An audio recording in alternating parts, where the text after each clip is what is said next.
You betrayed the law!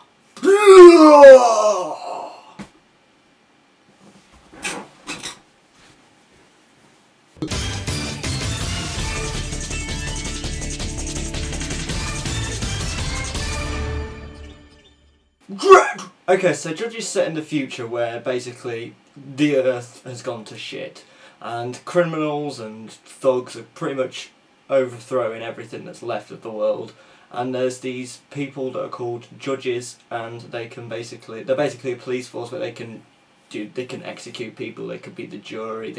They have all the power of a judge and an executioner. So judge, jury, and executioner. And in this film, there's a judge called Dredd, obviously, and he's sent into a building, and he has to take a rookie with him, and some circumstances happen which forces them to be locked inside the building with one of the most badass women of this city they're in. It's a nice simple premise, much similar to the Raid, but that's all we'll say about it. It's much similar to the Raid, and it's a nice simple premise, and it works extremely well for this film. Now lately we get like bad remakes because it's people who have done like really good films, like, you know, like Total Recall was it had an interesting concept behind it in the 80s.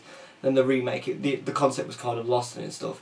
So it's a good idea for a director to take a film from the past which wasn't particularly well critically received or publicly received, and update it and try and improve upon it. I think it's a really smart move to take a piece of work that didn't particularly work the first time and try and build upon it. Now this film, it's very stylistic. The direction that the directors took is it's a really beautiful looking film.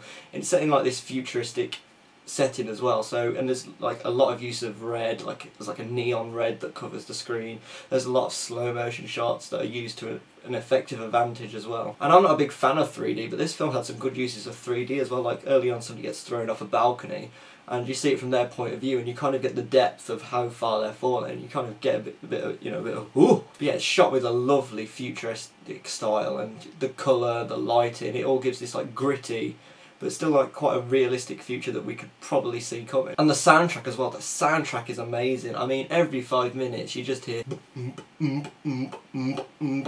every time there's an action film you just get this thumping score just blasting through the theatre, and it's fantastic and really gets you exhilarated for the mood of the scene. This film basically does what those 80s films like Die Hard, you know, Lethal Weapon, just films like that, kind of over the top action, lots of gore, lots of violence, and there's no remorse. I mean, quite early on, like, civilians are just getting killed left, right and centre, and nobody stops to ponder and, you know, look at the civilian situation that's going on. It's just, they're dead, we keep going. And the film's got an 18 certificate as well, and it's quite violent, but with those themes as well, you know, just there's civilians on the floor and we're just leaving them and we're just going to keep going for the objective, and that's all we're going to go for. It's quite a dark theme and a dark idea, so having it as an 18 really gives it a sense that, you know, the director didn't want to sacrifice anything of his work, which is really something special. However, as much fun as Dredd is, it doesn't push the boundaries in any way. It's a very fun film, but it just doesn't.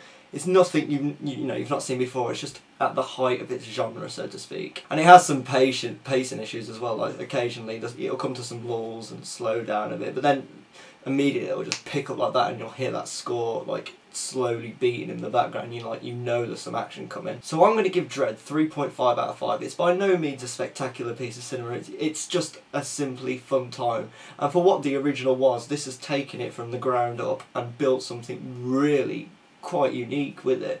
And I think it's going to be a film that I could just pop in my Blu-ray player at any time if I just wanted to just sit back and relax and just have a good time. So I hope you like this review, and if you want to see more you can just click subscribe and you can see more.